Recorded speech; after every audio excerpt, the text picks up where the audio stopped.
നമസ്കാരം, പുതിയൊരു വീഡിയോയിലേക്ക് എല്ലാവർക്കും സ്വാഗതം. ഇന്നൊരു കുക്കിംഗ് വീഡിയോ ആണേ.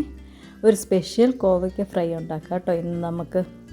അതിന് വേണ്ടിയിട്ട് 1/2 കിലോ കോവയ്ക്ക ഞാൻ എടുത്തിട്ടുണ്ട്. അതിലേക്ക് 1 ടീസ്പൂൺ ഉപ്പ്, 1/2 ടീസ്പൂൺ മഞ്ഞൾപ്പൊടി, 1 ടീസ്പൂൺ മുളക് പൊടി, 2 ടേബിൾ സ്പൂൺ സാമ്പാർ പൊടി. ഇതെല്ലാം കൂടെ നന്നായിട്ട് യോജിപ്പിക്കണം കേട്ടോ. യോജിപ്പിച്ചിട്ട് ഒരു 10-20 മിനിറ്റ് മാറ്റി വയ്ക്കുക. അതിന് ശേഷം നമുക്ക് വറുത്തെടുക്കാം. അപ്പോൾ അഥവാ സമയമില്ല എന്നുണ്ടെങ്കിൽ നിങ്ങൾ അപ്പം തന്നെ വറുത്തോളൂ, പ്രശ്നമൊന്നുമില്ല. കുറച്ച് ടേസ്റ്റിൻ്റെ വ്യത്യാസം ഉണ്ടാകുന്നുള്ളൂ. അപ്പോൾ അതിന് വേണ്ടിയിട്ട് ഒരു പാൻ വെച്ചിട്ട് അതിൽ വെളിച്ചെണ്ണ ഒഴിച്ചു. എന്നിട്ട് കുറേശ്ശെ, അതായത് ചെറിയ ചെറിയ ബാച്ചുകളായിട്ട് നമുക്ക് കോവയ്ക്ക് ഫ്രൈ ചെയ്തെടുക്കാം.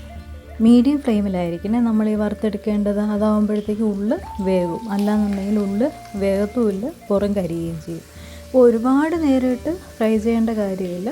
അതിൻ്റെ പുറം ഭാഗം ജസ്റ്റ് ഒന്ന് ക്രിസ്പി ആയി വരുമ്പോഴത്തേക്ക് നമുക്ക് കോരിയെടുക്കാം.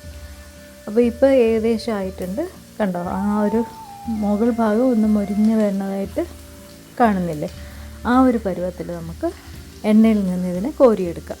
ഇനി 2 പച്ചമുളക് നെടുകെ കീറിയതും കുറച്ച് കറിവേപ്പിലയും കൂടെ ഇതേ എണ്ണയിൽ തന്നെ ഇട്ടിട്ടൊന്ന് മൂപ്പിച്ചെടുക്കുക.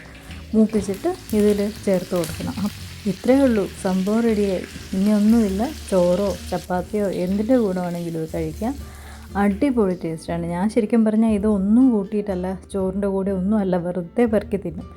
അപ്പോൾ നിങ്ങളും ഇത് ട്രൈ ചെയ്ത് നോക്കുക. വളരെ കുറച്ച് ഇൻഗ്രീഡിയൻസ് ഉള്ള സിമ്പിളായിട്ടുള്ളൊരു റെസിപ്പിയാണ്. എല്ലാവരും ട്രൈ ചെയ്ത് നോക്കിയിട്ട് ഫീഡ്ബാക്ക് അറിയിക്കണം കേട്ടോ. മറ്റൊരു വീഡിയോയുമായി കാണുന്നത് വരേക്കും നന്ദി, നമസ്കാരം.